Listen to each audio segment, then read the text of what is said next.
자, 안녕하세요 여러분. 생활 속에서 화학을 찾다 화학 변화 단원으로 다시 찾아뵙게 된 코몽쌤 박치영이라고 합니다. 만나서 반가워요. 자, 우리가 다른 물리, 지구과학, 생물을 배우다가 드디어 화학으로 다시 돌아와서 화학 변화 단원을 배우게 됐는데요. 우리 이번 단원을 어떠한 순서로 배우게 될지 한번 살펴보고 갈게요. 차례입니다. 자, 우선요. 첫 번째, 이번 화학 변화 단원에서는 어떠한 내용을 배우게 되는지 먼저 소개 드리고요.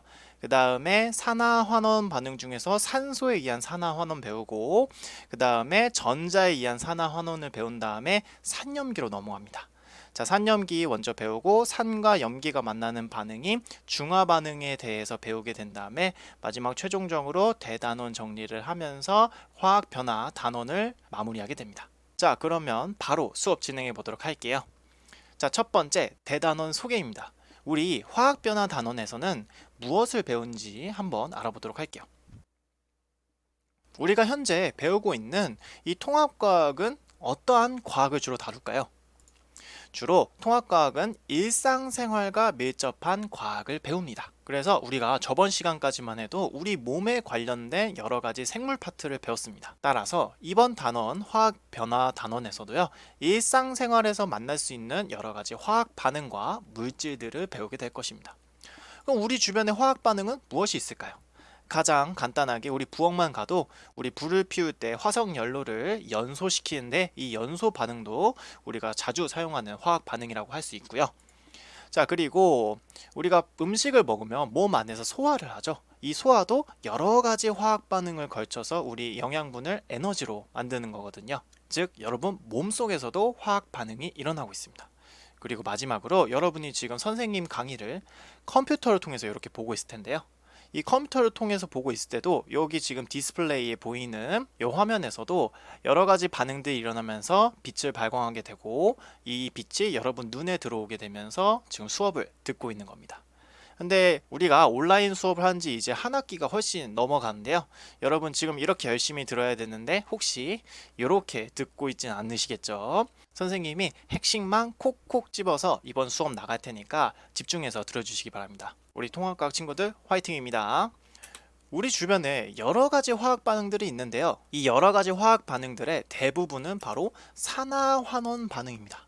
그리고 우리 주변에 있는 여러 가지 물질은 대부분 산과 염기로 나눌 수 있고 산과 염기가 만나서 일어나는 중화 반응도 우리 일상생활에서 많이 찾아볼 수 있어요. 그렇기 때문에 이번 단원에서는 여러분 일상생활에서 쉽게 볼 수 있는 산화환원 반응과 산염기 중화 반응에 대해서 배우게 됩니다. 이 크게 두 가지 반응 중 우리가 처음으로 배우게 될 반응은 바로 산화환원 반응입니다. 그럼 본격적으로 산화환원 반응에 대해서 한번 알아보도록 할게요. 자, 산화환원 반응 중에서 우리가 산소에 의한 산화환원 반응 먼저 배우게 될 겁니다. 산소에 의한 산화환원 반응은 어떤 건지 한번 알아보도록 할게요. 자, 우선 우리 주변에 어떠한 반응들이 산화환원 반응일까요? 지금 여기 그림에서 보시는 것처럼 광합성도 산화환원 반응이고요. 호흡, 우리 몸속에서 세포가 세포호흡하는 것도 산화환원 반응입니다. 그리고 부엌에서 우리가 요리를 할 때 필요한 이러한 가스레인지에 불을 붙이는 연소 반응 역시 산화환원 반응 중에 하나입니다.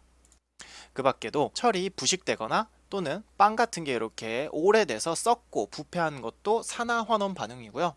이 철의 부식의 반대인 철을 재련하는 것도 우리가 산화환원 반응의 일종입니다. 마지막으로 우리가 얼마 전에 큰 사고가 있었죠. 네, 레바논 폭발 사고가 있었는데요. 이 레바논 폭발 사고는 질산 암모늄의 폭발 반응인데요. 이것도 산화환원 반응의 일종이거든요. 자, 요 관련 영상 한번 잠깐 보고 갈게요.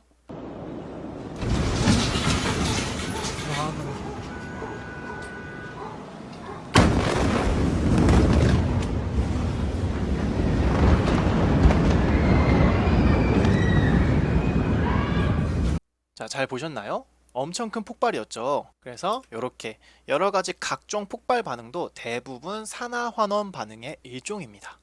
우리 주변에 일어나는 여러 가지 반응들이 대부분 산화환원 반응인 것을 알 수 있습니다. 자, 그러면 우리가 호흡하고 뭐 철을 재련하고 그리고 방금 봤었던 이렇게 레바논 폭발 사고처럼 폭발하는 반응도 모두 산화환원 반응이라고 하는데요. 왜 이러한 반응을 모두 산화환원 반응이라고 할까요? 뭔가 공통점이 있기 때문에 모두 산화환원 반응이라고 하겠죠. 그럼 과연 공통점은 무엇이냐? 우리가 화학 반응에 대해서 다룰 거니까 화학 반응식을 한번 살펴봐야겠죠. 자, 호흡 같은 경우에는 이러한 화학 반응식에 의해서 일어납니다. 철의 재련 같은 경우에는요, 철광석을 일산화탄소에 통과시켜서 순수한 철과 이산화탄소를 만드는 반응이고요. 레바논 폭발 사고 같은 경우에는 질산 암모늄의 분해 반응이 폭발적으로 일어나서 발생한 사고인데요. 여기 보시는 질산 암모늄이 질소와 산소 그리고 물로 분해되는 반응을 볼 수 있습니다. 자, 이들의 공통점은 뭘까요? 여러분 찾을 수 있나요? 이 화학 반응식에서 공통점을 한번 찾아보세요. 자, 힌트를 주자면 특정한 원소가 공통적으로 등장합니다. 뭘까요? 그렇죠. 바로 산소가 공통적으로 등장하는 것을 볼 수 있습니다.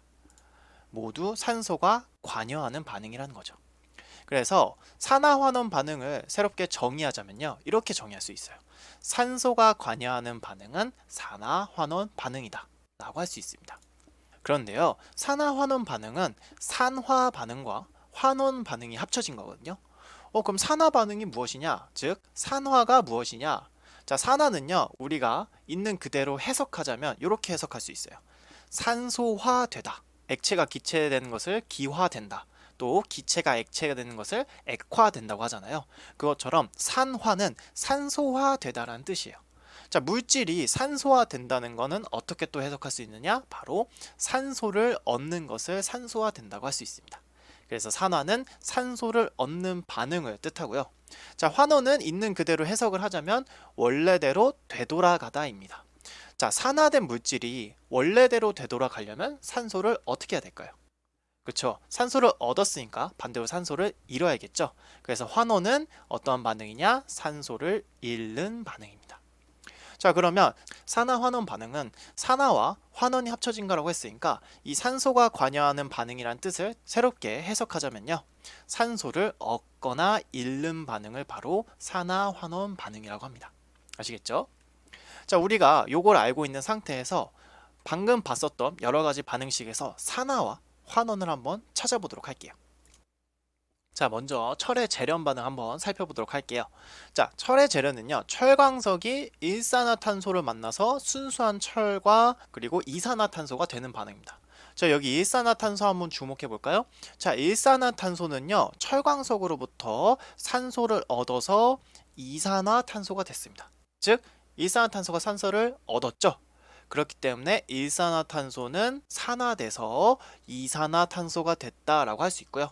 반대로 철광석 같은 경우에는 본인이 갖고 있는 산소를 일산화탄소한테 줬죠. 즉 산소를 잃었죠.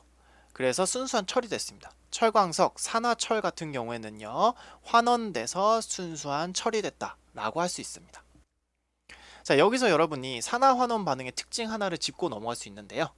자, 누군가 산소를 얻었다는 것은 다른 누군가는 산소를 잃었다는 거죠. 반대로 누군가 산소를 잃었다는 것은 다른 누군가 산소를 얻었다는 게 되겠죠. 여기서 도출해낼 수 있는 산화환원 반응의 가장 큰 특징은요, 산화환원 반응의 동시성인데요. 산화 반응과 환원 반응은 항상 동시 그리고 같이 일어납니다. 아시겠죠? 자, 그 다음에는요, 구리판을 가열하는 실험 한번 보여드리도록 하겠습니다. 자, 알코올 램프에 불을 붙입니다. 자, 지금 잘 보이시지는 않겠지만 지금 이미 불이 붙어 있는 상태예요. 여기 보시면 여기 좀 불꽃이 좀 보이죠? 불이 붙어 있는 상태입니다. 자, 여기 이제 구리판을 가까이 가져가게 되면요,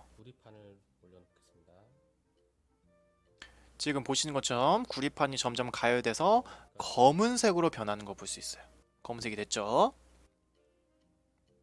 그런데 이때 위치가 중요해요. 자, 알코올 램프에서 나타나는 불꽃의 겉부분에 구리를 놨더니 이렇게 검은색이 된 겁니다. 색깔이 거의 검은색 비슷하게 변했습니다. 산화구리가 되었습니다.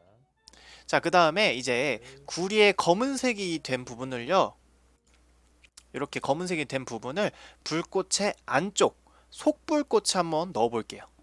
색깔이 검은색을 띠고 있죠.